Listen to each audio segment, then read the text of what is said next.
Bismillahirrahmanirrahim. Assalamualaikum warahmatullahi wabarakatuh. Waalaikumsalam warahmatullahi wabarakatuh. Gimana kabarnya teman-teman semuanya? Baiklah. Jumpa lagi di pertemuan ketiga di mata kuliah manajemen ekonomi kreatif.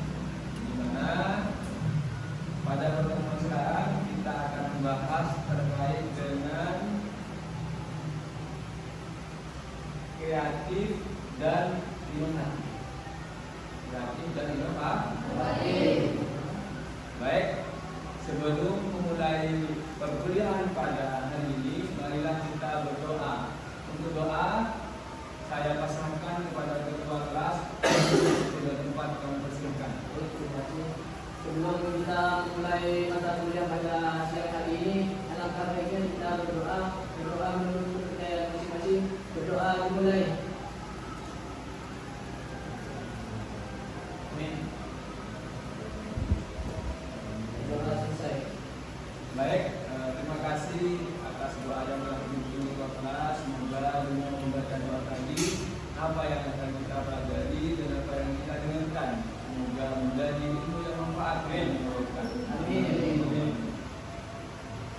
Baik ya, di tema sekarang kita akan membahas kreatif dan inovatif. Ya, sebelum melanjutkan materi saat ini, mari kita jawab dulu ya. Nah, sekarang silakan absen. Satu. Udah? Udah ya? Udah. Absennya perlu aja ya. Nah. Baik.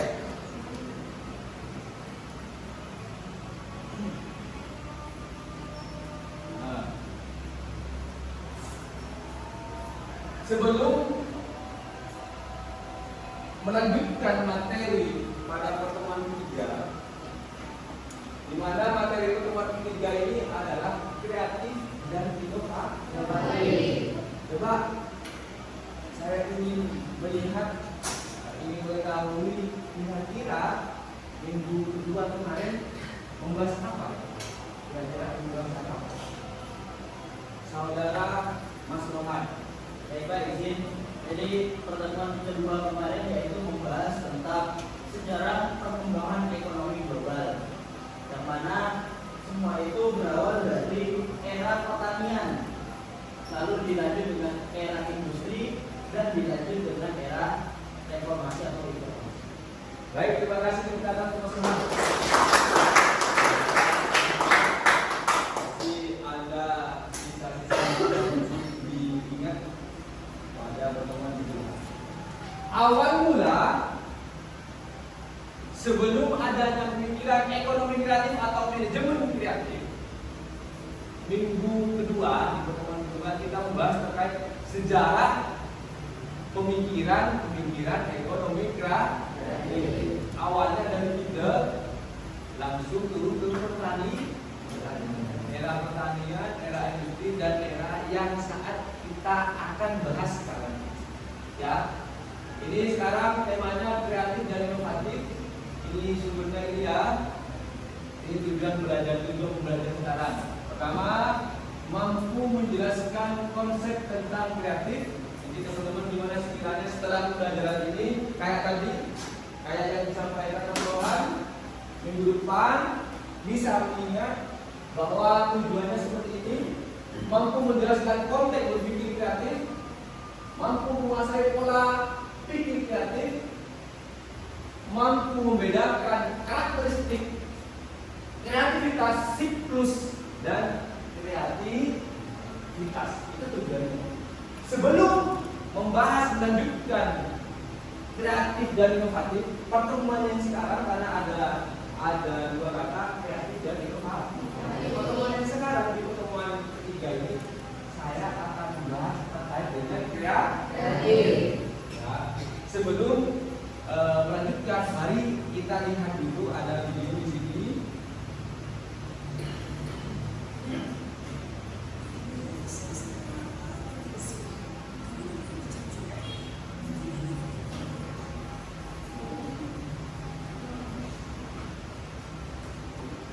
Nah, kira-kira apa yang dilihat teman-teman dengan adanya dua besi bulat?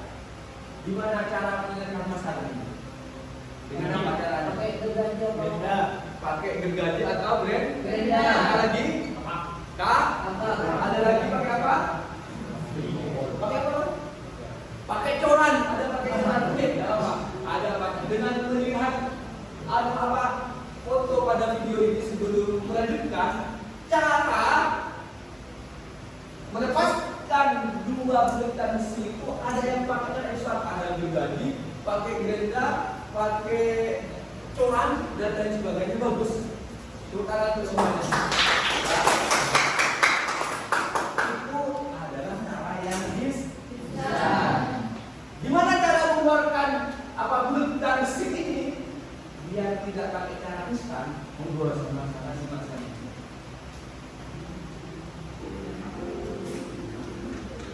Oke, sama-sama simak ya.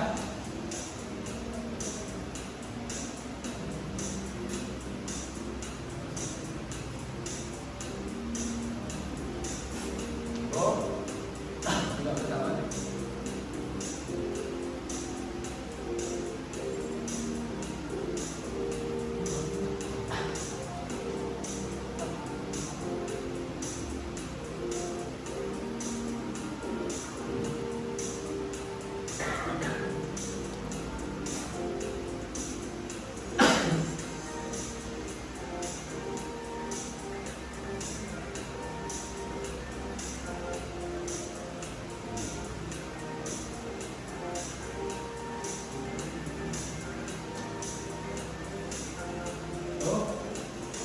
Selain digergaji, dicor dan dipanas tadi, ternyata ada solusi.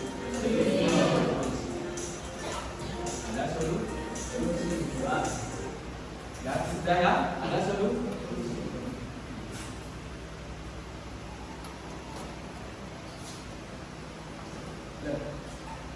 Setelah melihat video tadi, apa konteksnya dengan pemikiran ya? Apa hubungannya? Bahwa segala permasalahan, sesuatu yang datang sama kita, baik secara individu maupun sosial, problem yang ada di kita, jika kita amati, telaah dan berpikir kreatif semua masalah, pasti ada solusinya. Contoh tadi ini ada solusi instan apa? Kalau kita berpikir instan langsung digergaji. Kira-kira butuh bantuan tidak? Butuh. Barang yang kita digergaji rusak apa tidak? Rusak. Barang yang dicor bisa dibuat lagi apa tidak? Tidak. Karena bisa dilakukan akan tapi alat tersebut tidak bisa digunakan lagi. Bisa dipahami? Bisa. Amati dulu masalah itu. Pelajari dulu masalah itu. Baru timbulkan ide kreatif, ide gagasan baru sehingga masalah itu bisa terselesaikan tanpa merugikan banyak-banyak tanpa merugikan barang-barang yang sekiranya bisa dipakai bisa menggunakan barang-barang yang tidak ada nilai tambah bisa bernilai tambah. Itu fungsinya nanti pembelajaran ini ketika kita praktek di lapangan. Juga punya Pak, saya banyak masalah yang sebagainya. Pak, saya banyak masalah yang sebagainya di pembelajaran tema kreatif dan inovatif ini untuk menjawab tantangan-tantangan, masalah-masalah problematika yang ada di masyarakat. Ini dong, nanti ketika kita mempelajari kreatif bahwa kita bisa menjembatani, bisa mengurangi masalah-masalah tanpa merusak, tanpa mengurangi, tanpa membutuhkan biaya. Bisa dipahami ya teman-teman? Bisa. Dah, selanjutnya kreativitas apa? Memiliki sesuatu yang baru. Kemampuan seorang untuk melahirkan sesuatu yang baru, baik berupa gagasan maupun karya nyata yang relatif berbeda dengan yang telah ada sebelumnya. Itu kreativitas, memikirkan sesuatu yang baru. Tadi contoh seperti video, paradigma lama untuk melepaskan besi tadi langsung digergaji, tapi bisa dipakai lagi dicor, bisa dipakai lagi diparang, bisa dipakai lagi bisa rusak semuanya. Akan tapi ketika memikirkan sesuatu yang baru, gimana besi ini bisa berfungsi tanpa dirusak? Bisa dipahami ya teman-teman? Kemampuan seorang untuk melahirkan sesuatu yang baru, ya, baik berupa gagasan maupun karya nyata yang relatif berbeda dengan apa yang telah ada sebelumnya. Contoh kayak tadi lagi, contohnya ada kayak tadi lah. Bisa dipahami ya dengan contoh dan saya terangkan satu persatu tadi gimana caranya tanpa dengan instan, berpikir dengan amati, berpikir dengan cerdik, lalu eksekusi dengan tanpa merusak benda-benda yang akan kiranya bisa dibuat kembali. Konteks berpikir kreatif. Berpikir kreatif melihat dengan sudut pandang baru, menemukan hubungan baru, membentuk kombinasi baru.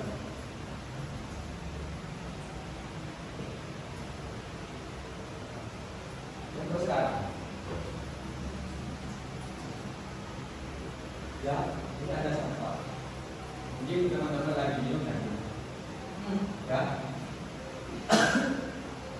dipegang, ya, sampai ini apa? Botol bekas ya. Di mana sekiranya konteks berpikir kreatif ini bisa melihat dengan sudut pandang baru? Di mana sekiranya menemukan hubungan baru, membentuk kombinasi baru? Ini konteks berpikir kreatif. Apakah sebelum ada pemikiran sedotan seperti ini ada?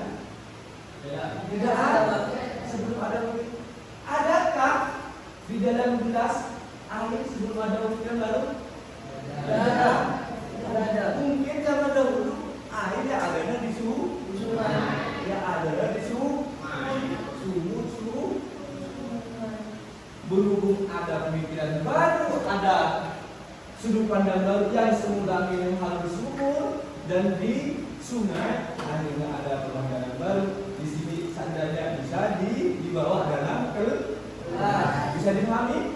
Saya boleh menemukan hubungan yang berbeda di sungai dengan cara menimba atau mengambil air pakai tembok atau pakai galon. Akhirnya sekarang bisa dibawa ke kelas. Bisa dibawa ke kelas. Membentuk kombinasi baru yang semula dipakai hanya dibawa hanya ada di rumah, bisa dibawa ke kelas. Bisa dipahami? Teman-teman, sebelum kesini ada yang mau didiskusikan? Ada yang mau didiskusikan? Tidak ada? Tidak ada. Ngerti semuanya? Ngerti. Nah, ini Robert Wilson ya. Sekarang mengemukakan 3 pertanyaan terkait dengan art of creative thinking.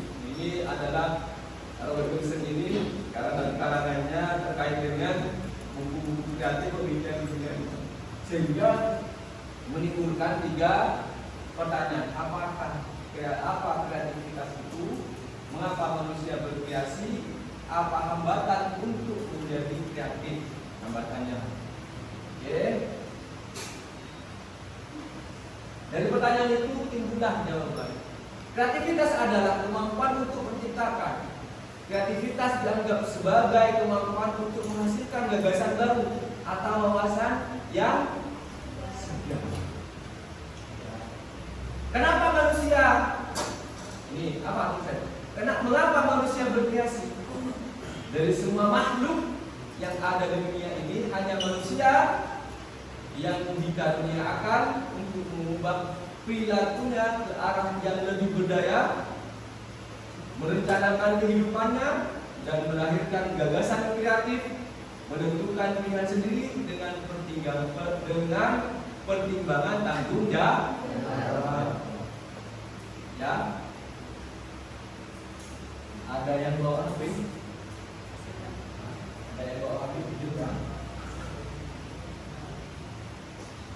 Coba sebelum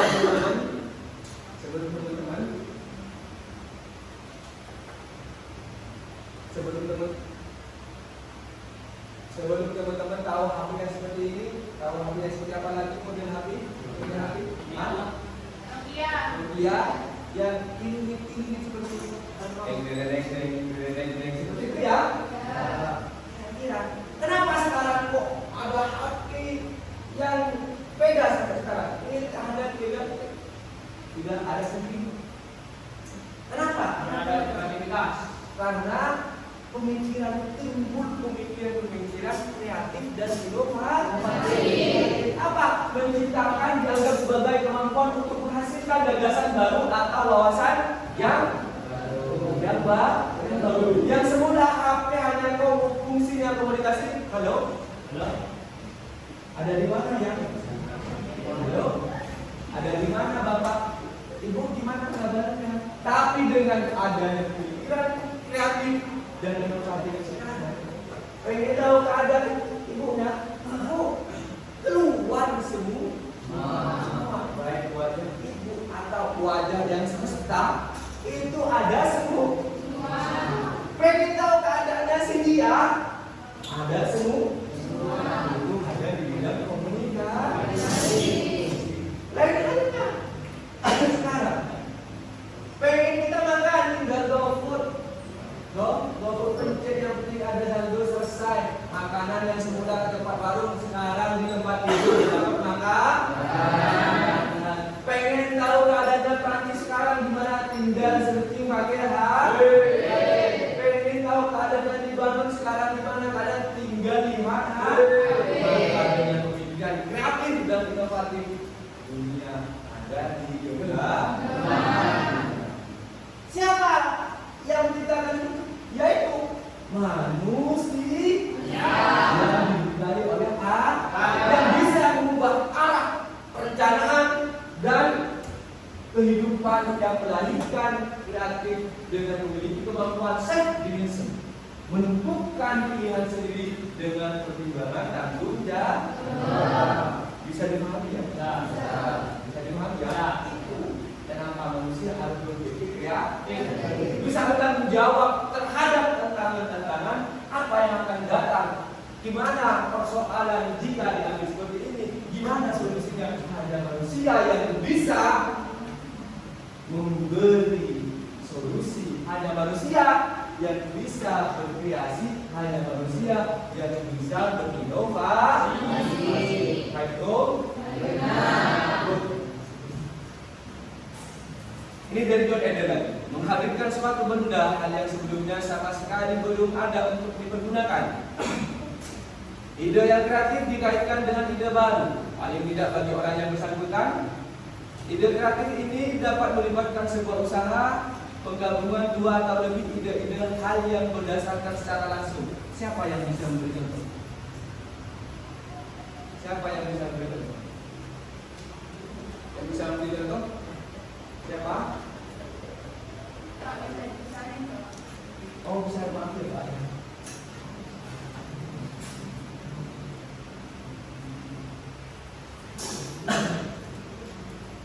Siapa yang bisa memberi contoh? Saya, Monggo, saudara Wadim.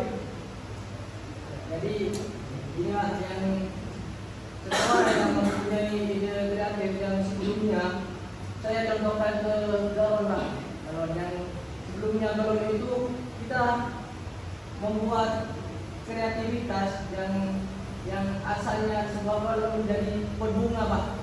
Lalu yang kedua ide kreatif dengan ide baru yang dimana yang saya sebutkan tadi Pak.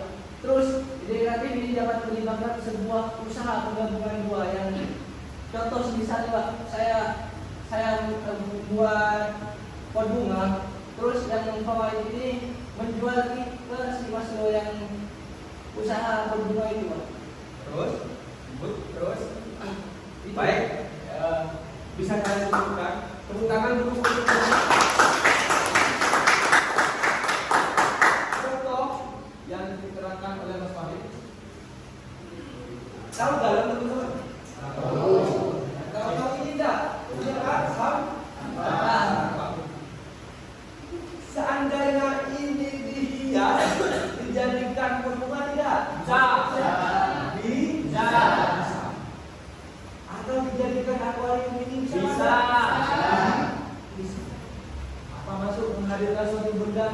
yang sebelumnya sama sekali belum ada untuk dipergunakan. Ya. Yang semula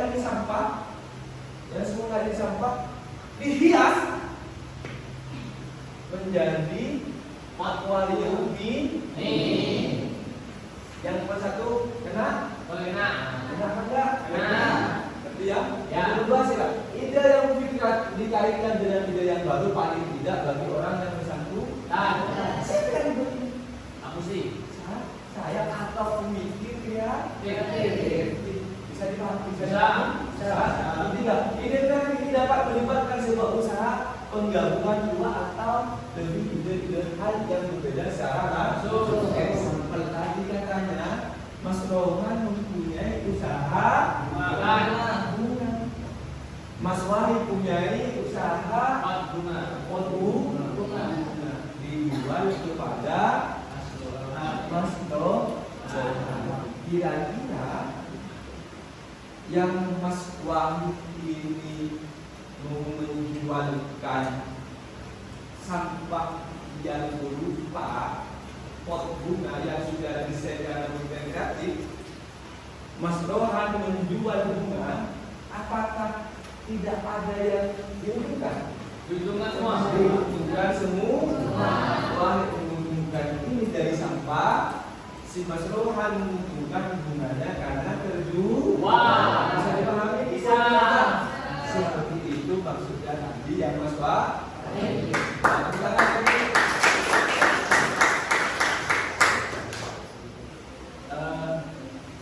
Terkait dengan hambatan kreativitas, mungkin ada yang bisa menjelaskan lagi? Monggo, Mas Aden.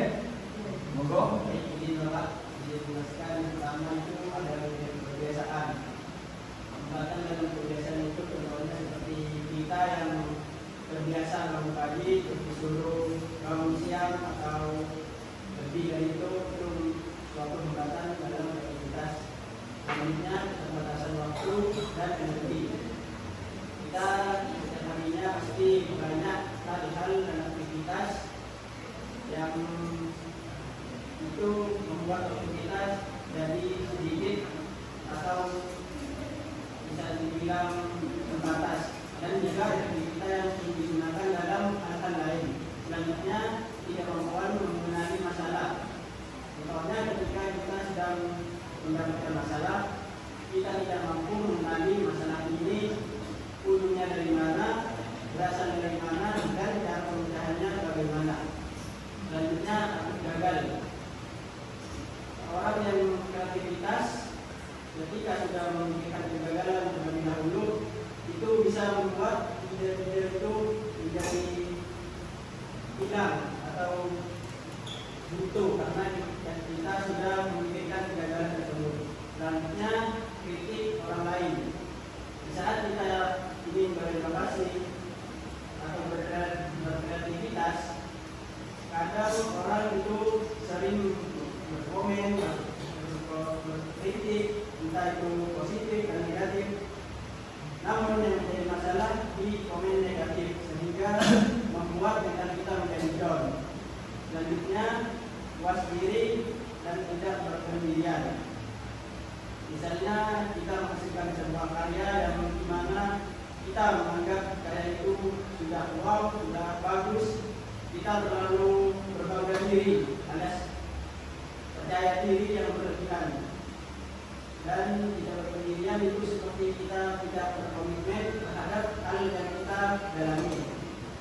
Selanjutnya kesulitan memusatkan konsentrasi.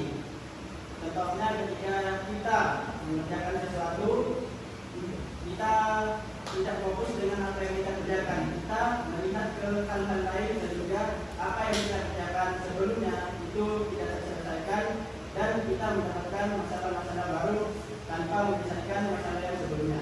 Terima kasih. Dengan tanpa saya menjelaskan, alhamdulillah sudah ada teman yang Mas Aden sudah bisa menjelaskan sangat gamblang memberi wawasan terkait dengan hambatan-hambatan kreativitas itu ya. Masih semangat ya teman-teman? Sudah, ini ada persentual, ada emosional, ada imajinasi, ada ekspresi, ada intelektualnya, ada kulturnya, ada informasinya. Apa persepsi setelah lihat gambar? Silakan scan. Apa persepsi kalian setelah lihat gambar ini? Pola pikir kreatif perspektif. Apa? Jadi jika kalian tadi sudah mendefinisikan seperti ini, akan tapi biasanya banyak ya untuk teman-teman komentarnya di satu, maka jadi satu ya. Jadi satu. Loh, pada dasarnya yang kalian lihat sesuai dengan pemikiran kalian. Sebuah gambar yang dimana bisa cuma gambar menggunakan kertas sehingga seorang penonton memikirkan boleh gambar tersebut digunakan untuk melatih. Oh, ini banyak sudah. Seperti poster dramatis, seorang yang sedang memikirkan cara menyelesaikan suatu tanpa terburu-buru, boleh, tidak apa-apa. Akan tetapi poinnya apa? Pola pikir perspektif. Jadi terserah. Jadi mau mendefinisikan gambarnya seperti apa terserah kali. Ya. Mau gambarnya tikus, mau gambarnya orang lagi duduk, mau gambarnya orang lagi terbentuk, mau gambarnya tikus lagi naik terserah. Nah, apa kata terbentuk? Namanya perspektif. Sudut pandang kalian semua. Sudah. Untuk menutup mata kuliah pada pertemuan ini, sebelum menutup, ingat pertemuan minggu depan kita akan membahas lanjutannya, yaitu materi 2 kreatif dan inovatif, membahas terkait dengan inovasi. Jangan lupa belajar, jangan lupa jaga kesehatan, makan dan belajar yang rajin. Ya udah, dengan berakhirnya tadi video pembelajaran tadi berakhir pula mata kuliah pada saat ini. Sebelum kita menutup perkuliahan pada kali ini, untuk doanya saya pasrahkan kepada ketua kelas. Sebelum kita menutup mata kuliah pada siang menjelang malam hari ini, kita berdoa terlebih dahulu supaya ilmu yang kita dapat lebih barokah dan bermanfaat. Kita mulai.